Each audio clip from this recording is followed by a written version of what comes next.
Тили-тили бом, закрой глаза скорее. Кто-то ходит за окном и стучится в двери.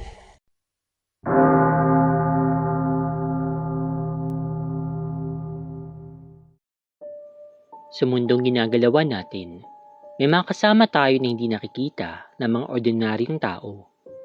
Siguro yung iba sinasabi na kapag multo, masama ka agad. Nagkakamali po kayo. Sa kwento ko, maniniwala kayo na hindi sila masama lahat. Ako nga po pala si Doy. Siguro mga 5 or 6 years old pa lamang ako. Nagtataka na yung mga magulang ko kung bakit daw ako pumapasok sa banyo, uupo sa corner, din tatawa ako mag-isa ng walang dahilan. Inisip ng nanay ko na naglalaro lang ako mag-isa, pero ang tunay dahilan ay may kalaro talaga ako na hindi nakikita ng iba. Sabihin na lang natin na ghost friend. Kalaro ko siya lagi. Yung tipong dadalhin ko pa yung laruan ko sa banyo para lang makipaglaro. Lagi ko siyang kasama kahit saan man ako magpunta. Sa school, sa labas ng bahay, minsan pa nga kapag may outing kami o kaya family bonding, kasama pa rin siya. May time din na kapag may sakit ako, lalapit siya sa akin, then itataas niya lang yung kamay niya at gagaling na ako. After a few years, siguro mga 10 years old na ako, hindi na ako naglalaro ng mga laruan, pero nakikita ko pa rin siya. Medyo malayo na din siya sa akin. Nung magsimula ako ng 10 years old na ako, yung mga tipong 6 feet yung layo niya, pero nakatingin lang siya sa akin. Fast forward na tayo. Nung tumutong naman ako ng age na 17 years old, hindi ko na siya nakikita, pero nararamdaman ko siya. Yung parang laging nakatingin sa'yo, tapos may hawak sa paa ko, pero wala namang tao. Minsan pa nga, kapag may hinahanap ako na bagay, biglang susulpot sa gilid ko o di kaya naman biglang babagsak sa aking harapan. Kapag may sakit din ako at ako'y nagpapahinga, ramdam na ramdam ko na parang may nakayakap sa akin na bata, then gagang kaagad ang pakiramdam ko. Kung sino man siya o ano man siya, nagpapasalamat ako kasi para ko siyang bantay simula noon magpasa hanggang ngayon. Hindi ko man siya makita ngayon, pero ramdam na ramdam ko talaga siya. Habang nagtatype nga ako, parang may nakatabi sa akin. Kaya sa mga nagtatanong dyan kung masama ba sila o hindi, isa lang yung masasagot ko. Hindi sila masama. Kasi nandito sila sa mundo natin dahil may mga bagay din silang dapat gawin katulad natin. By the way, i-explain ko lang kung anong itsura niya. Sobrang itim niya. As in sobrang itim. Makikita mo siya sa dilim pagkadilat yung mata niya kasi sobrang itim talaga. Dalawa lang yung daliri niya sa kamay at paa. Yung buhok niya, sobrang gulo. Yung ulo niya nakatabingi na parang mababali na. Tapos laging dilat yung mata niya. Bahala na kayong mag-isip kung ano talaga yung itsura niya. Salamat sa inyong pakikinig. God bless to all.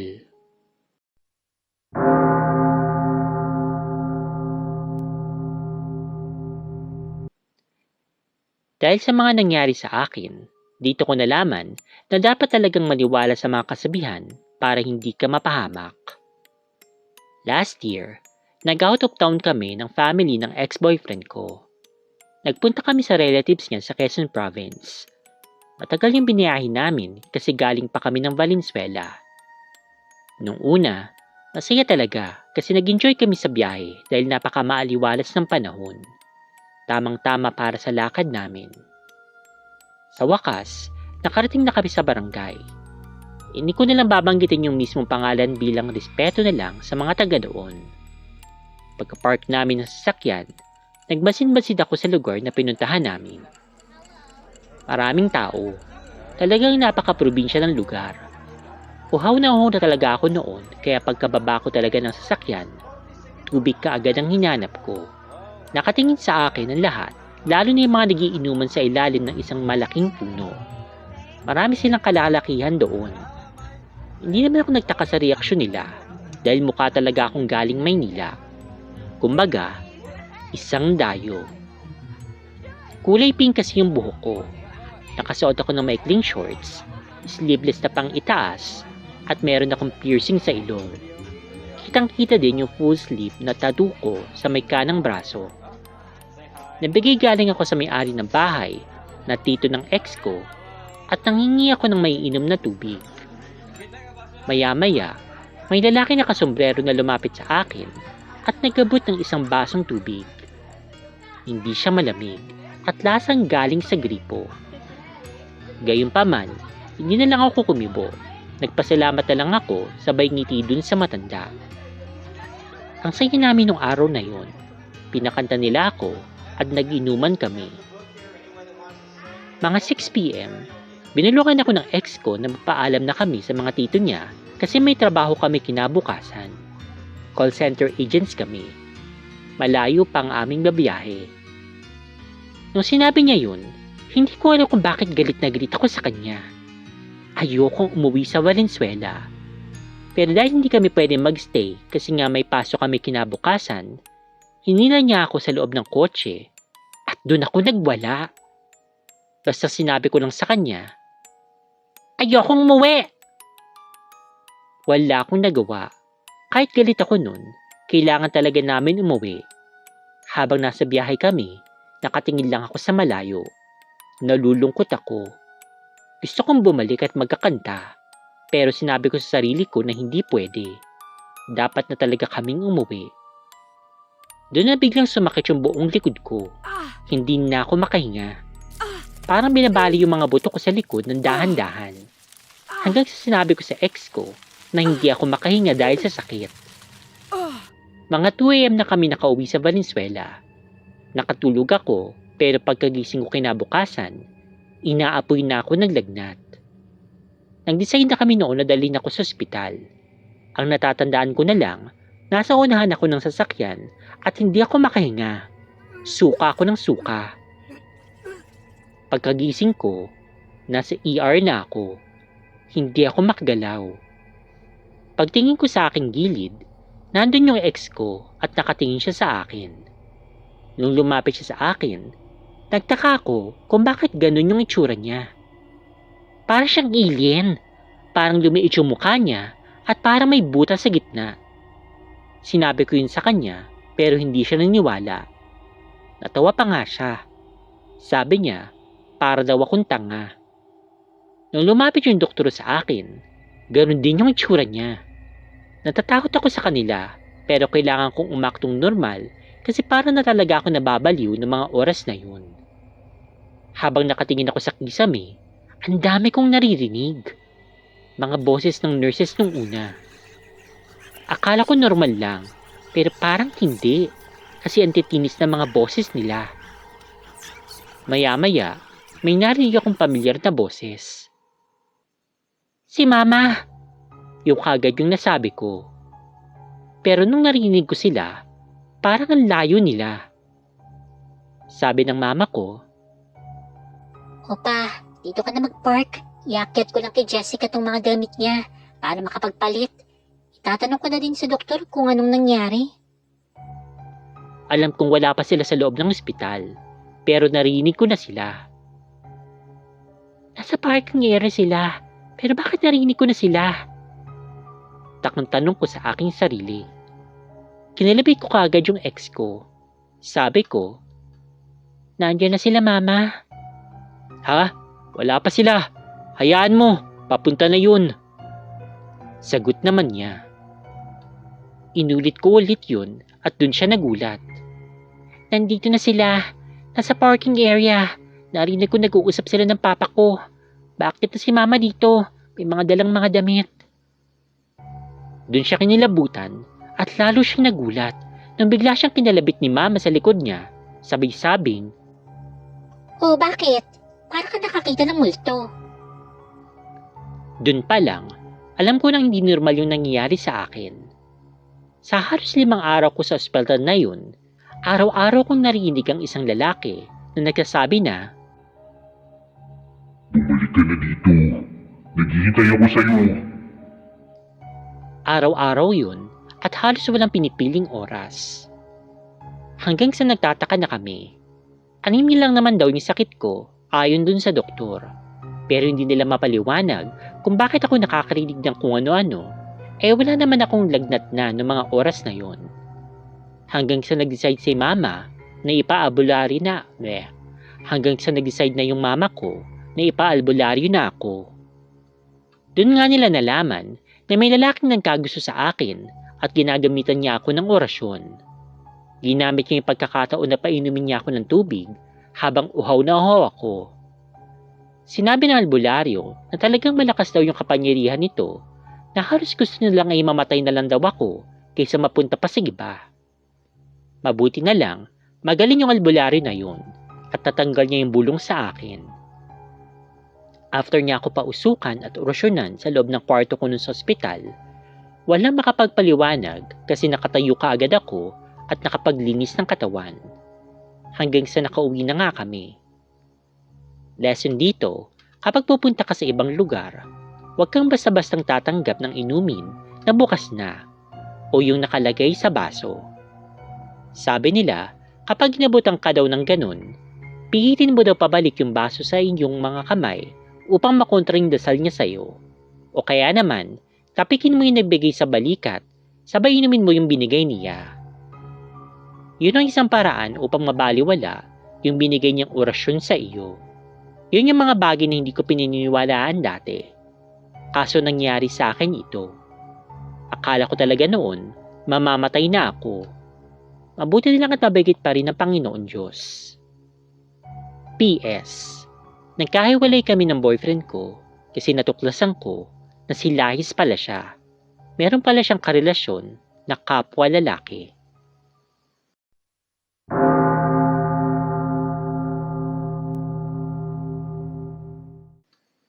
Ang kwento ko'y mahirap paniwalaan, so please lang, wag niyo sana akong i-bash.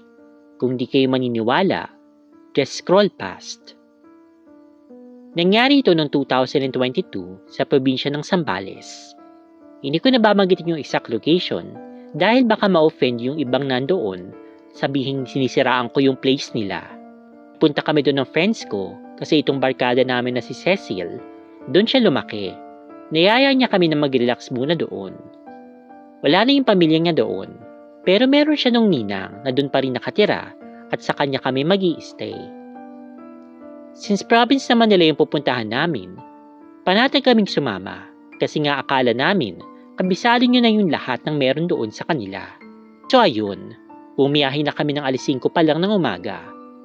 Sobrang saya ng biyahe namin kasi syempre, hindi mawawala yung sigawan, kwentuhan, harutan, at tawanan habang kami nasa biyahe. Hanggang sa nakarating na kami sa aming destination. Bongga yung view doon dahil sobrang ganda at napaka-perfect sa gustong mag-picture-picture kasi Instagrammable talaga. Kaso, nagtataka ako kasi parang ang daming tao nagtitipon-tipon dun sa labas. Silalubong kami ng ninang ni Cecil. Sinabi niyang magkakaroon daw pala ng pagdiriwan mamayang gabi kasi nga saktong fiesta pala kami na pumunta doon. So ayun, kami excited din kasi makakalafang na naman. 9:00 na ng gabi at nagsimula na nga yung party-party nila. Binigyan kami ng ninang ni Cecil ng porcelas. Huwag daw namin imawala yun at tatanggalin dun sa wrist namin.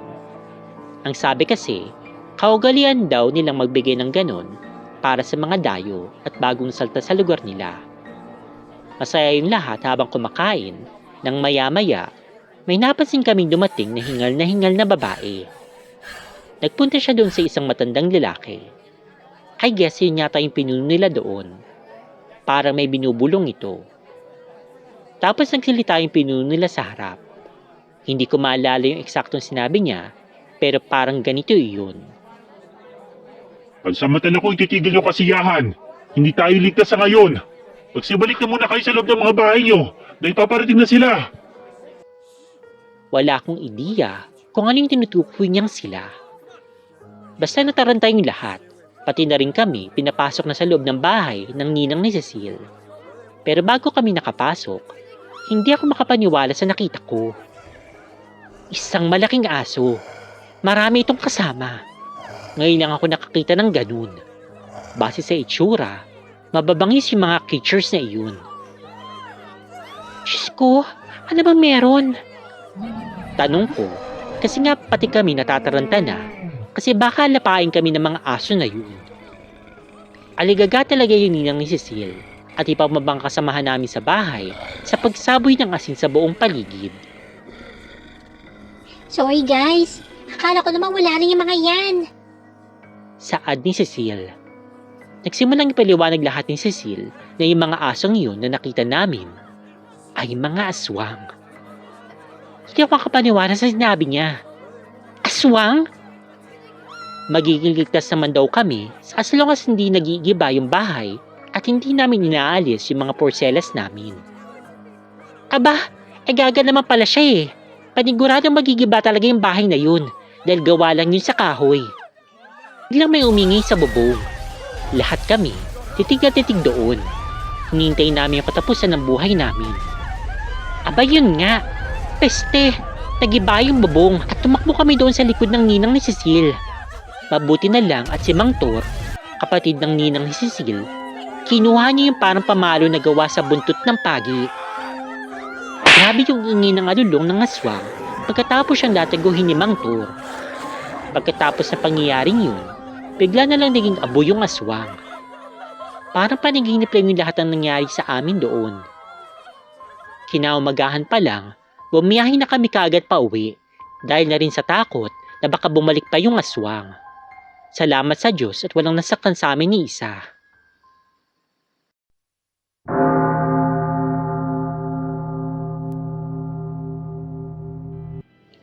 Magandang araw o gabi sa inyo. Ako po si Elizabeth at ako po yung tipo ng tao na mahilig talaga sa horror. Mapa-movie man o libro. Kaso, meron akong specific type na gusto kapag sinabi mong horror.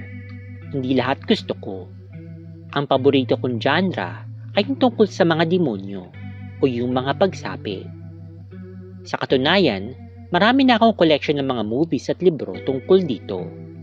The Exorcist, The Haunting in Connecticut, The Unholy, at marami pang iba. I don't know, pero for me, sobrang interesting siya. Isa pang nakatuwang ko ay maghanap at makipag-usap sa mga albularyo, mga manggagamot, faith healer, etc. Sakto naman na marami sa aking family members ang may kakilala talagang mga ganito. Especially yung mother-in-law ko. Meron siyang kakilalang faith healer na itago na lang natin sa pangalang Manay Rose. One time, sumama ko sa binang kong babae kasama ng husband ko para puntahan si Manay Rose. May pagka-weird kasi meron silang parang simbahan doon sa kanilang compound. Sabi ng mother-in-law ko, donated daw yun ng isa sa mga mayaman na talagang naniniwala sa kakayahan ni Manay. So pumasok na nga ako sa church na yun. Tapos yung anak naman ni Manay, na tawagin na lang natin si Ate Virgie, tinawag yung atensyon ko. Sinabi niya sa akin na nasa-sense daw niya na nakakaramdam daw ako ng mga paranormal. Pero hindi ako nakakakita. Sabi pa niya, may black magic daw o espiritu sa loob ko. Siyempre nagulat ako sa mga sinabi niya sa akin, lalo na nung sinaad pa niya na tigilan ko na daw yung pagbabasa o panunood ng tungkol sa mga demonyo at ibang patungkol sa kanila. Sobra akong natigilan kasi hindi naman alam ng karamihan yung aking obsession. Maliban siyempre sa husband ko, pero hindi naman yun yung pinagsasabi kasi sabi ko sa amin na lang yun. So hindi ito alam ng biyenan ko at malamang lalo na si Ate Virgie na first time ko palang nakilala. As in wala talagang nakakaalam noon maliban sa mga very close lang talaga sa akin. Well anyway, sabi ni Ate Virgie, na-attract ko daw kasi sila dahil sa sobrang interest ko. Mostly kasi ng mga binabasa ko at pinapanood ko, based sa true story. Ayaw ko na mga kwento-kwento lang o gawa-gawa lang. Feeling ko kasi, boring yun. Sabi niya pa sa akin na kaya ko din daw manggamot, pero sayang at hindi ko ginagamit. Obviously, hindi ko talaga magagamit kasi hindi ko nga alam na may ganun pala akong kakayahan. Pero dahil sa sadyang matigas yung ulo ko, mas naging interesado tuloy ako na makakita ng mga espiritu at demonyo. Tinanong ko sa Ate Virgie na kung pwede niyang buksan yung aking third eye. Kaso tumanggi siya. Sa palagay daw niya, hindi ko kakayanin at mababaliw lang daw ako. I respected her advice naman. A few months after that, yung isang friend ng mother-in-law ko ay nag-imbita ng mga bagong faith healers sa bahay namin. Honestly, nagulat na nga lang ako nung dumating sila sa bahay namin. Ang naisip ko na lang, baka may kinalaman ito sa business ng asawa ko na malapit ng mabankrupt. Kaya magpapa-blessing siguro or something. Hindi na nila pinuntahan si Manay Rose kasi sobrang layo nila. Nung dumating yung mga faith healers, dalawa sila. Akala ko ang mga bogus lang kasi ang babata pa nila. Then nag-start na yung prayers nila. Amaze ako kasi nahulaan nila yung kalaban namin sa business. Na-describe nila yung itsura. So nakikinig lang ako ng tahimik sa kanila nung lumingon sa akin yung isa sa mga faith healers. Sabi niya, gusto ko daw magpabukas ng third eye. Hindi tanong yung pagkakasabi niya, kundi statement. Alam niya yung gusto ko. Kaso nag-hesitate pa ako kasi nga biglang naalala ko yung advice ni Ate Virgie. Pero again, dahil nga matigas yung aking ulo, mas nangibabaw yung excitement ko, kaya kaagad akong pumayag.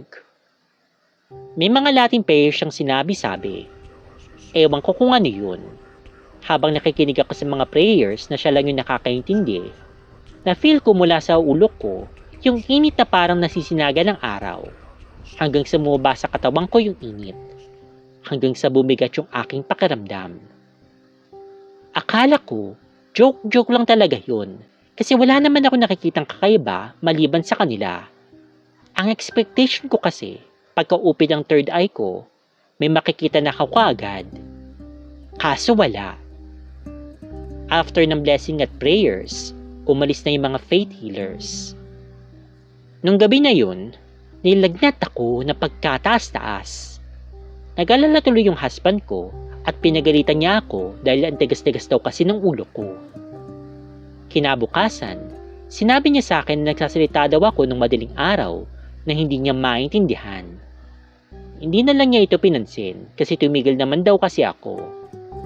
Tapos nagising daw siya mga around 3 a.m. at nagulat daw siya kasi nakatayo na ako sa harap ng bintana namin at nakatitig lang ako sa kabilang bahay. Townhouse kasi yung bahay namin, kaya tapat-tapat talaga. Umiyak di umano ako at tumuturo sa bahay ng aming kapitbahay. Natakot siya, kaya binuksan niya kaagad yung ilaw. Pagbukas niya ng ilaw, bigla akong bumagsak sa floor. Pagkagising ko, morning na. Hindi nga ako naniwala sa kanya kasi wala talaga akong maalala. Kaso, doon na nagsimula na may mangyari sa akin na talagang kakaiba. Every weekday, gumigising ako ng mga 5 a.m. para ihanda yung sarili ko. Ako kasi yung tumatayong accountant sa family business ng asawa ko. Yung building ng business nila, malaki talaga, kaya lang luma na. I think kung sa age lang, mga nasa 80 years old na yung building na yun, o baka mas matanda pa nga. Mag-isa lang ako lagi sa office ko, busy doing my paperworks. Nag-overtime ako noon kasi deadline ng BIR kinabukasan. Ang dami ko pang kailangan i-audit. Around 7 p.m., lumabas ako ng office at bumaba ako sa ground floor para mag-stretch ng katawan saglit. Sobrang dilim. Sira kasi yung mga wirings ng ilaw doon.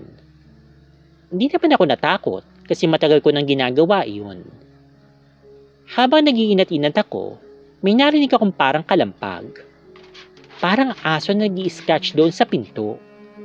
Paulit-ulit, pero dinedma ko lang.